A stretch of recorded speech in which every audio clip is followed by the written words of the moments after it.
전도 2014 그리스도의 흔적을 갖자입니다. 오늘의 그 설교 제목은 나는 쇠하여야 하리랍니다. 그 세례 요한의 말이죠. 오늘 이 말씀을 우리가 묵상해 보겠는데요. 그 곽선희 목사님의 설교 중에 그 설교 예화 중에 그 콘스탄티누스라는 그 황제의 그 우스운 얘기를 좀 나눈 게 있는데 그것을 잠시 나누겠습니다. 꼭 그분이 이렇게 얘기해요. 꼭 전설 같은 이야기인데 기록에 있으니까 사실인 것 같다. 콘스탄틴 대제라고 하면 기독교의 자유를 선포한 대단한 그 중요한 역할을 했던 황제가 아닌가. 근데 그가 죽음에 임박할 때까지도 세례를 받지 않았다고 합니다. 왜 안 받았는고 하니 나는 왕이니까 사람도 죽여야 되고 전쟁도 해야 된다. 그런 거로 세례를 받을 수가 없다라고 생각했기 때문이라고 합니다. 뿐만 아니라 이제 마지막 임종이 되었어요. 임박해서 이제 세례를 받을 때도 전설에 의하면 그가 오른손을 남겨두고 물속에 들어갔다고 합니다. 왜냐하면 오른손으로는 많은 험한 일 많이 하는 것이니까 그랬다는 것입니다. 그분 생각에 내가 세례를 받으면 그 다음부터는 완전하게 하나님의 사람으로 살아야 되는데 나는 그렇게 살 자신이 없으니까 죽기 직전에 세례를 받고 하나님께로 가겠다라고 한 것이죠. 여러분, 이 이야기를 들으실 때 어떤 생각이 드십니까? 콘스탄티누스 황제가 정말 그리스도인이라고 말할 수 있는 것입니까? 임종 직전에 세례를 받았으니까 그리스도인이 된 겁니까? 세례를 받을 때도 오른손을 남기고 세례를 받은 그 마음이 주님께 온전히 받아들여졌다라고 동의가 되십니까? 어떻게 생각하십니까? 저는 하나님의 긍휼이 좀 이분에게 있었으면 한 생각이 듭니다.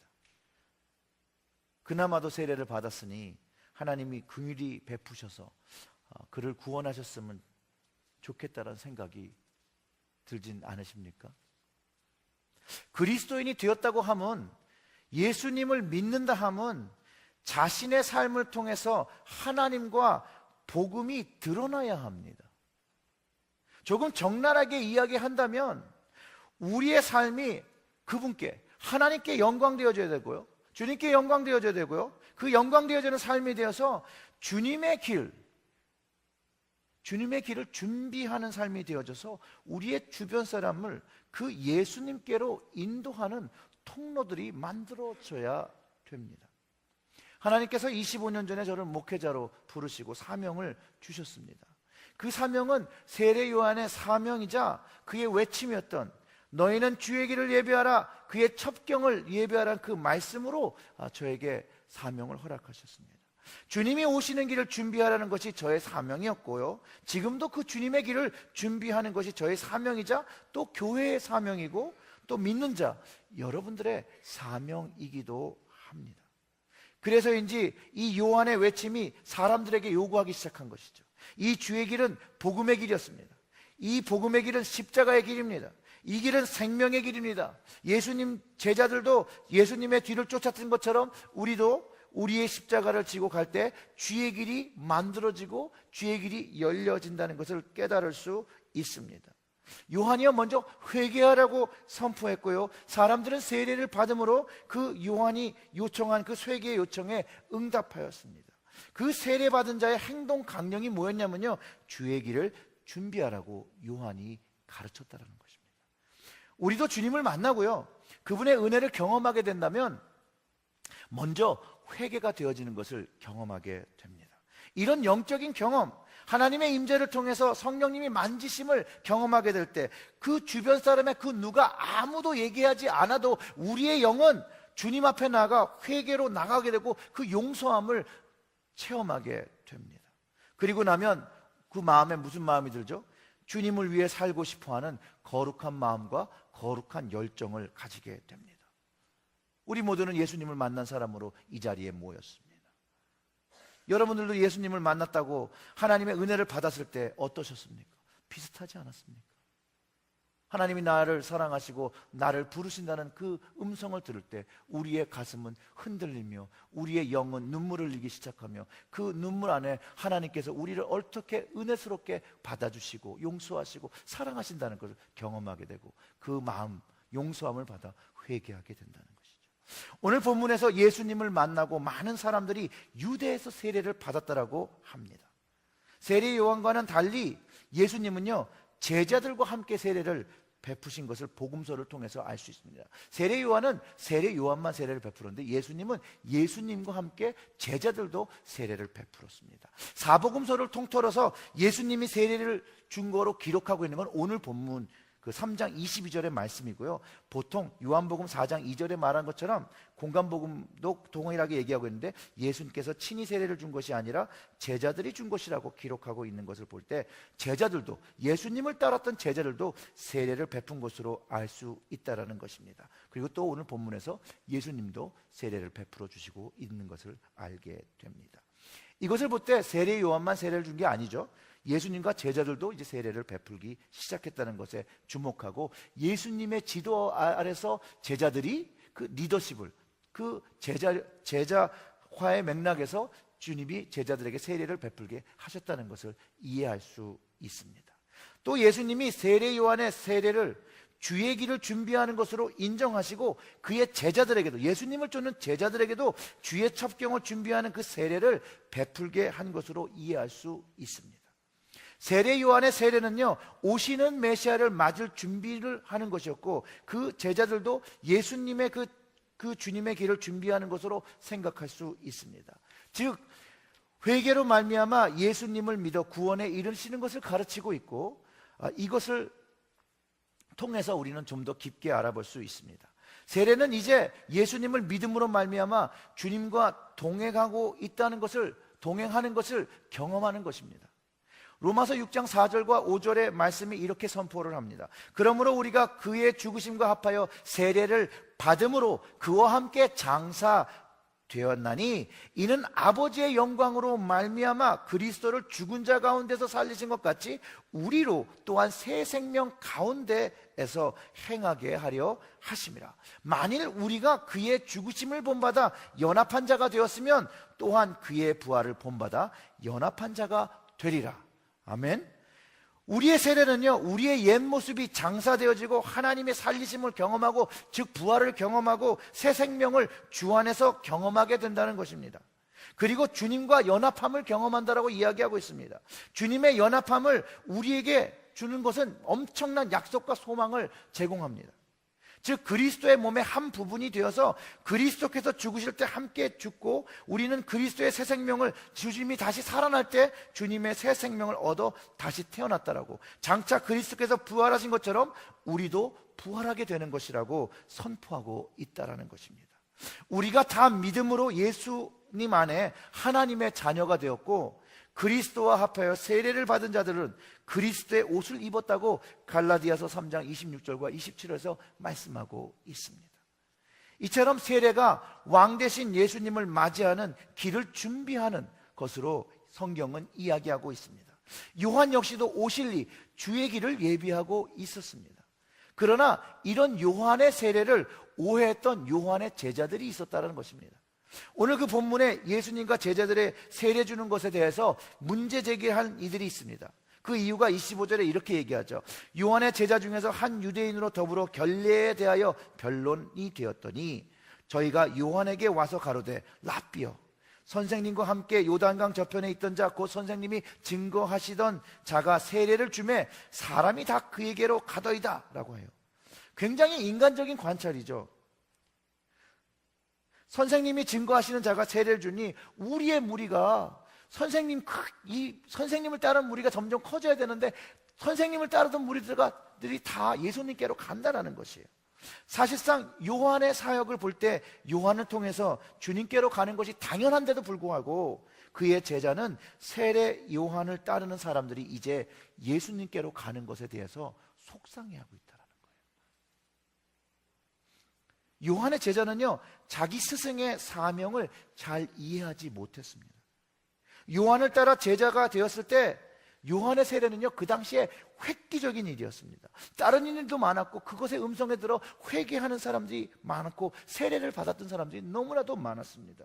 물론 요한이 옥에 갇히고 죽기까지 그 영향력은 대단했습니다.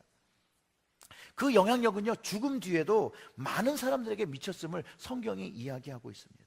요한의 제자들이 세례를 사실상 요한을 비교하면서 예수님보다 더 크게 볼 수 있었다는 그런 가정을 해볼 수 있습니다. 왜냐하면요, 요한이 예수님보다 사역을 먼저 했다라는 것이에요. 그리고 예수님이 세례 요한, 자신의 선생님한테 세례를 받은 것을 감안해 볼 때 세례 요한이 예수님보다 위라고 생각한 거죠. 또 예수님의 제자들이 요한의 제자들이었다는 것을 볼 때 세례 요한을 끝까지 남아서 쫓던 제자들이 당연히 세례 요한을 우월시 생각한 것은 당연한 그런 생각이었을 거라는 거죠. 또한 세례 요한의 영향력을 볼 때요, 요한의 제자들이 멀리 나가 있었던 것을 성경을 통해서 압니다. 바울이요, 에베소에 전도 여행을 오기 이미 이전에 세례 요한의 세례를 받았던 사람들이 에베소에 자리 잡고 있었음을 우리는 성경을 통해서 확인해 볼 수 있습니다.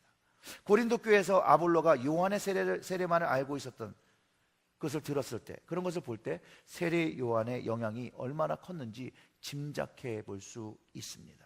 사도행전 19장에서 이렇게 얘기하죠. 바울이 에베소에 오고 거기서 아볼로를 만납니다.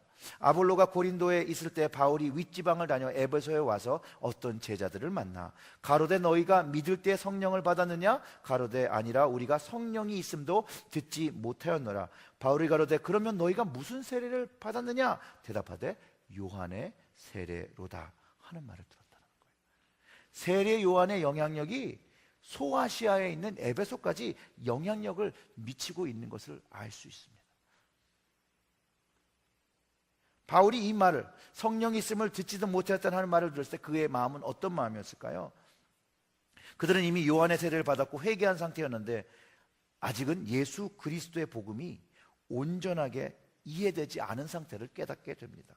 세례 요한도 분명히 예수님이 오시면 성령과 불로 세례를 주실 것을 말했고, 특별히 성령을 받지 않고서는 예수님을 구주로 진정으로 믿는 자로 말할 수 없기 때문에 바울은 이 성령에 대해서 설명을 합니다. 바울이 가로되 요한이 회개의 세례를 베풀며 백성에게 말하되 내 뒤에 오시는 이를 믿으라 하였으니 이는 곧 예수라 하거늘 저희가 듣고 주 예수의 이름으로 세례를 받으니 바울이 그들의 안수함에 성령이 그들에게 임하심으로 방언도 하고 예언도 하니 모두 12사람쯤 되더라. 이렇게 얘기합니다. 바울은 세례 요한의 사명이 무엇인지 정확히 알고 있었기 때문에 요한의 세례를 받은 사람에게 설명해주고 성령이 임하시도록 안수였다라고 성경이 기록하고 있습니다. 세례 요한 역시 그 제자가 예수님과 제자들에게 사람들이 모이는 것을 불평했을 때 세례 요한은 다시 한번 그의 사명이 무엇인지를 설명해 주고 있다는 것입니다. 27절에서 보면 이제 이렇게 됩니다. 27절의 성경을 다시 봅니다. 요한이 대답하여 가로되 만일 하늘에서 주신 바 아니면 사람이 아무것도 받을 수 없느니라. 세례 요한의 무리들이 이제 예수님께로 가는 건 하나님께서 보는 거니까 받는 것이라고 얘기하고요. 또 각자에게 주어진 사명이 다르다라고 이야기하고 있는 것이고요. 나는 바란 바 나는 그리스도가 아니요 그의 앞에 보내심을 받은 자라고 한 것을 증거할 자는 너희라고 이제 이야기하죠. 이 말을 현대어 성경으로 읽어드리면 하늘에 계신 하나님께서 모든 사람에게 각자 맡는 일을 맡기신다. 내가 맡은 일은 모든 사람에게 그분에게 갈 수 있는 길을 준비하는 것이다.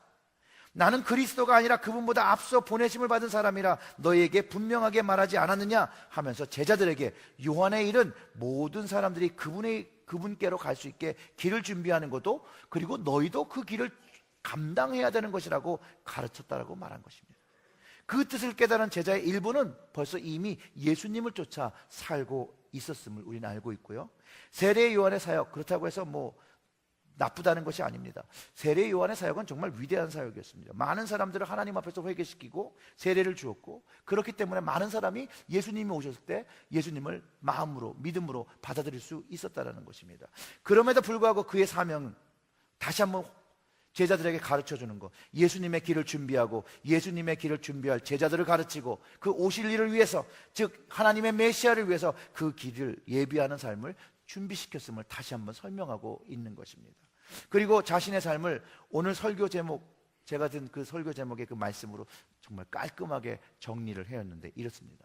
그는 흥해야겠고 나는 쇠하여야 하리라.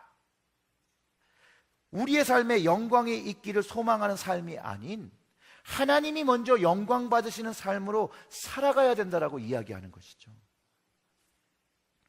하나님 먼저 중심되어지고 하나님이 높아지고 주님이 높아지고 성령님이 높아지는 것이 우리가 이 땅에서 살아가야 되는 사명이라고 세례 요한이 이야기하고 있는 것입니다. 또 세례 요한이 그러면서 이렇게 해요. 신부를 취하는 자는 신랑이 나서서 신랑의 음성을 듣는 친구가 크게 기뻐하나니 나는 이러한 기쁨이 충만하였노라. 신랑의 친구가 신부를 맞이하는 그 신랑의 기쁨에서 기뻐한다고 말하며 많은 사람이 내가 준비한 길로 해서 예수 그리스도께로 가는 것 나는 기쁘다라는 거예요. 그 요한의 제자한테 그렇게 얘기한 거죠. 괜찮아, 나는 그것만 통해서도 나는 너무나도 기뻐라고 얘기한 거예요. 세례 요한은 하나님이 우선되고 먼저 되는 하나님 중심적 삶을 선포하고 자기의 삶으로 살으신 분입니다. 하나님의 뜻이 예수님이 흥하는 것이 있기 때문에 자신은 쇠해야지 한다고 말한 것입니다. 근데요, 구약에도 하나님을 먼저 중심으로 해서 산 사람이 있어요. 그리고 자기의 믿음을 지키기 위해 하나님을 높인 사람들이 있습니다. 우리 다니엘의 세 친구에서 그 모습을 발견하게 됩니다. 느부갓네살의 그 왕에 세운 금상에 절하지 않으면 이제 불에다 풀무에 넣어서 다 태워 죽인다라고 하지만 그 다니엘의 세 친구 사드락과 메삭과 아벳느고가 절을 하지 않습니다. 그 절을 하지 않은 것으로 이제 왕에게 잡혀와서 이제 죽음을 맞이하게 됐는데 왜 그랬냐는 그 대답에 이렇게 고백을 합니다. 우리가 이 일에 대하여 왕에 대답할 필요가 없나이다. 만일 그럴 것이면 왕이 우리가 섬기는 우리 하나님, 왕이 당신이 죽일지라도 우리가 섬기는 하나님이 우리를 극렬히 타는 풀무 가운데서 능히 건져내시겠고 왕의 손에게서 건져내시겠습니다 라고 이렇게 믿음으로 고백을 하고요. 그 다음 구절이 이렇습니다. 그리 아니하실지라도 우리를 구원하지 아니하시고 우리가 거기에 불 속에 타 죽을지라도 왕이여 우리가 왕의 신들을 섬기지 아니하고 왕의 세우신 금신상에 절하지 아니할 줄 아옵소서. 이렇게 고백합니다. 사드락과 메삭과 아벳느고의 신앙이 저의 마음을 감동시킵니다. 그리 아니하실지라도 자신의 생명을 드리는 자기를 낮추는 믿음입니다. 제가 배우고 살고 싶고 실천하고 살아가고 싶은 그런 믿음의 모습입니다. 그리 아니하실지라도. 욥도 가장 힘들 때 이렇게 얘기했어요. 주님이 나를 죽이실지라도 나는 그분을 하나님을 신뢰한다라고 고백했던 것과 동일한 것이며 오늘 요한의 고백과 동일한 고백입니다. 그는 흥하고 나는 쇠해야 된다라는 고백입니다. 이 부분은 예수님도 하나님 앞에 동일한 고백을 하셨습니다. 자신의 생명을 내어놓는 것처럼 아버지의 뜻이면 생명을 드린다는 고백을 겟세마네 동산에서 하셨습니다. 주님이 이렇게 기도하셨죠. 내 아버지여 만일 할만하거든 이 잔을 내게서 지나가게 하옵소서. 그러나 나의 원대로 하지 마옵시고 아버지의 원대로 하옵소서. 예수님도 하나님의 뜻에 먼저 맞추고 하나님의 뜻이 이 땅에 이루어지기 위하여 자신이 쇠해질 때 하나님이 흥하여지고 하나님의 나라가 흥하여지는 것을 알고 자신의 모든 것을 하나님 아버지가 사랑하시는 우리들을 위하여, 여러분들을 위하여 내어 놓으셨다는 것입니다. 예수님을 따르는 제자의 삶, 그리스도인의 삶은요, 나는 쇠해지고 예수님이 흥하는 삶을 살아야 합니다.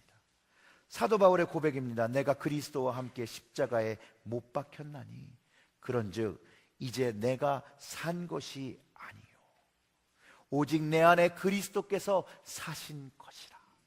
이제 내가 육체 가운데 사는 것은 나를 사랑하사 나를 위하여 자기 몸 버리신 하나님 아들을 믿는 믿음 안에서 사는 것이라고 합니다. 예수 그리스도가 내 삶 속에서 흥하게 나타나게 보이게 하는 것이 우리가 그리스도인 우리가 살아야 할 목적이자 사명입니다. 그것으로 인하여 주의 길이 준비되어야 합니다. 내가 쇠해질 때 주님의 길이 나타납니다. 주님의 생명의 길은 우리들이 죽어질 때, 쇠해질 때, 낮아질 때 나타나게 됩니다. 주님의 길을 만들고 사람들을 주님께 인도해야 되는데, 요한에게 질문했던 그 요한의 제자처럼 주님을 쫓지 않고 자기가 바라고 자기가 생각하고 자기가 결정한 사명을 가지고 요한에게 함께 있는 것처럼 자신의 생각을 가지고 자기의 이익을 가지고 자기의 목적을 가지고 있는 사람들이 아직도 교회에 많습니다. 현대교회에 많습니다. 이 사람들은 목사도 선교사도 모든 직분자와 모든 성도들을 포함한 말입니다. 현대교회 안에서 예수님을 따르고 그 예수님을 쫓게 하는 것보다 만약 나를 바라보게 하고 나를 세우고 나를 쫓게 하고 있는 사람들이 있다면 바로 이런 사람의 무리에 속한다는 것입니다. 물론 시작이 예수님의 길을 준비한다고 희생한다고 시작했지만 현재의 모습이, 현재의 주소가 자기를 바라보게 하고 있더라면, 예수님이 흥하지 않고 내가 흥하길 원하고 예수님이 쇠하길 바라고 있다면 잘못된 것이라는 것이죠. 자신의 설교를 좋아해 주길 바라고 자기를 바라봐 주기를 바라고 자기가 이룩한 것들을 바라고 칭찬해 주기를 바라고 자신의 계획과 자신의 생각이 흥하기를 바라는 사람들이 주님의 교회에 아직도 많이 있습니다. 사랑하는 성도 여러분, 여러분들은 주님만을 바라보시기를 주님의 이름으로 축원합니다. 사람으로 태어나 한간 목사가 설교를 잘하면 얼마나 잘할 것이며 큰 교회를 이루면 얼마나 크게 이루고 선교사가 선교를 하면 얼마나 큰 선교를 하겠습니까? 하나님이 하나님의 나라를 세우시는 것보다 크겠습니까? 하나님이 하나님의 나라를 걱정하고 하나님의 백성을 사랑하는 것보다 크겠습니까? 아무리 좋게 세운 것이라도 인간이 세운 것이라면 풀과 꽃이 마르고 시드는 것처럼 허물어지고 사라지는 것입니다. 그러나 주의 말씀은 성경이 뭐라고 얘기하죠? 영영이 서리라. 하나님의 나라는 영원히 서시는 것을 믿으시길 주님의 이름으로 축원합니다. 그 말씀으로 오신 주님, 그 은혜의 주님을 깊게 만나셔서 그분이 오직 우리의 삶 속에서 흥할 수 있도록 우리의 자신을 낮추고 쇠하게 하는 하늘의 축복을 경험하시기를 주님의 이름으로 축원합니다. 사랑하는 맘모스 은혜 성도 여러분, 각자 여러분의 자리에서 예수님만, 우리의 그 좋으신 예수님만 흥하고 나타나고 높여질 수 있도록 우리의 모습을 낮추고 쇠하게 하기를 주님의 이름으로 축원합니다. 기도하겠습니다.